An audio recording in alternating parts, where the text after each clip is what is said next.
So you stayed at this academy behind us? I stay here for 5 years. Okay. So I learn everything here. Everything. Oh, very about good. Football, everything about football.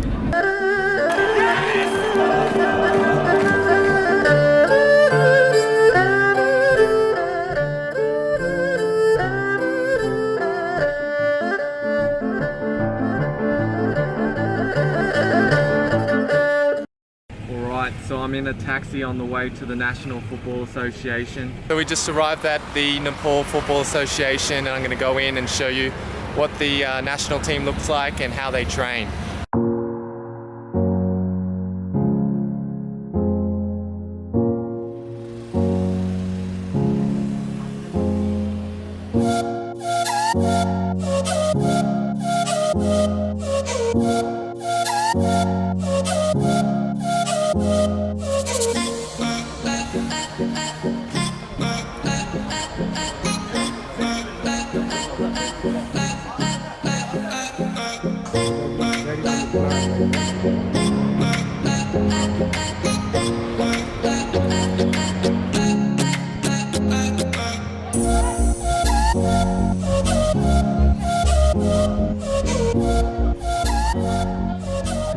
So it looks like the boys are now doing 4 versus 4, while the other players on the outside are doing circle ball.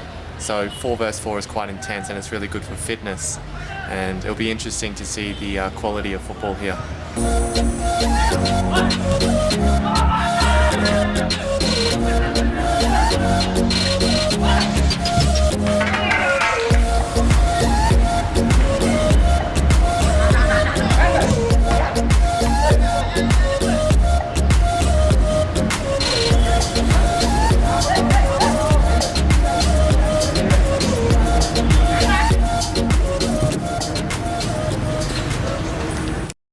Can you tell me how they choose players for the national team?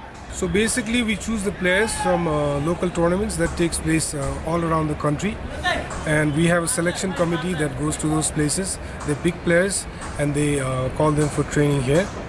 So they're mostly, when we call them in the initial selection is like 50 players, and we shortlist them first to 30, and then to the final selection is about 23 or 20 players, as mentioned in the regulation of the championship that we are participating in. So I'm with the national team player Rohit, and you've played overseas before. Can you tell me a little bit about your experience and the level of football there?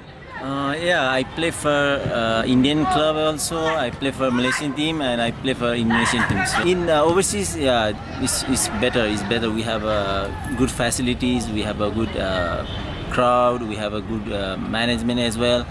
Here we are still like semi-pro. Yes. We are in Nepal, still semi-pro, so we are still growing. So I hope we will raise professional in coming years. Also, you say your hometown is 600 kilometers away. Yeah. Did you grow up there, and how did you get spotted for the national team? Yeah, my hometown is Surkhet, so it's far from here. When I was 13, that time the INFA they opened for the selection for this academy. So I came here and we did a selection for almost 1 week, and then I got selected. So you stayed at this academy behind us? I stay here for 5 years. Okay. So I learn everything here, everything. Oh, very about good. Football, everything about football. You have a lot of young players in your team, I see. Can you tell me about the other players? Yeah, we have a very young side now. Almost 21 players. They are almost under 23 and under 20 maybe.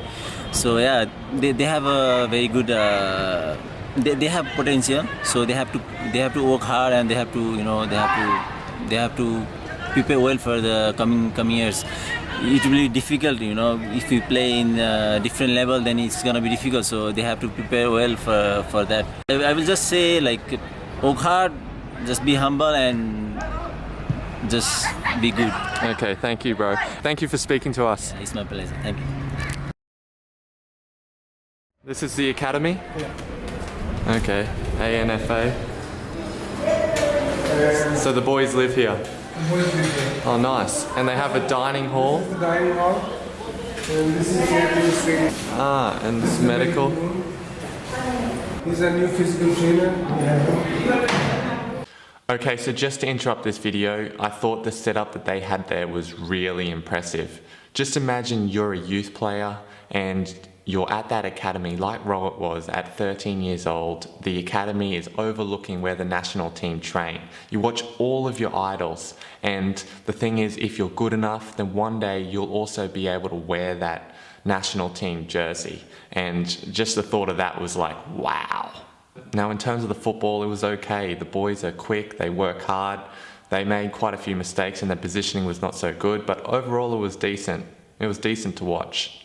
Now in terms of the national team coach, at the moment there's a local coach in charge, but before, for the last few years, there was a Japanese coach in charge. So the Japanese FA have like this program where they help developing nations. They send their coaches which don't have so much experience to gain experience while also developing these countries. So it's kind of like a win-win situation. When it comes to foreigners, there are 3 foreigners allowed for each team. At the moment, a lot of the foreigners come from either Nigeria or Cameroon. There is also one spot for a South Asian player, so that is like Afghanistan, the Maldives, India, all around that area, Bhutan. I can't remember all the names, but there's also one spot for that sort of foreigner. And the foreigners there earn around $500 a month, which is a lot in Nepal. And the local players, I would say around $200 to $250 a month. Now, if you're a decent player and you're not after money and you want an incredible experience, I suggest that you contact some of the clubs there. In my first part of the video, I interviewed Nabin and he was saying, you know, many clubs are willing to give players trials, so contact them if you want a trial and I'm sure they'll respond. They're always looking for good players because not many people come to Nepal, not many people know about the league.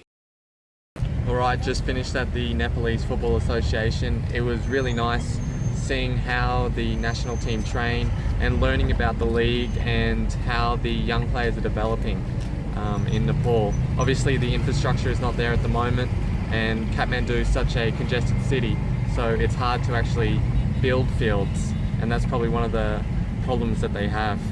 But it was a good experience and very grateful that I got to see how it is in Nepal. Traffic here is so bad. My driver has just gotten out of the car and has taken a smoke because it's a standstill. Unbelievable. My taxi just broke down and I had to push it up this fucking hill. And now I have to walk. It's probably faster, but unbelievable. So when I got out, I was pushing it uphill, and then we're trying to kick start it, so I had to push it down the hill, and that didn't work.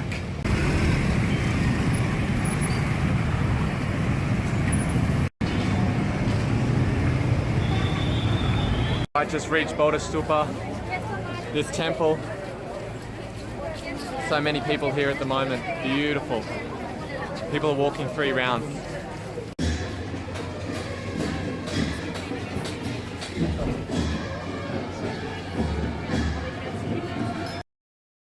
Alright, on the plane back. It's been a wonderful week. Talk to you guys later. So I hope you enjoyed that interview with Rohit. You can see that he's a very humble person. Currently he's playing for Persija Jakarta, which is the biggest team in Indonesia. He's regularly playing in front of 30,000 people. Now it's funny, you know, football's a small world. If you watched my video a couple weeks back with the Korean player, the one that is really fast, he was also playing in that club just a couple years before Rohit. And then the funny thing is, the striker in that team at the moment, Marko Simic, was playing at my club now, Negri Sembilan. And the even crazier thing is that the house that I'm renting now is also the place where Marko Simic stayed. So it's such a small world and, you know, everyone gets around. But anyway, if you've got any questions about Nepal, the Football League or whatever, just leave it in the comment section box below and I will answer them. Thanks again for watching, guys, and until next time, ciao.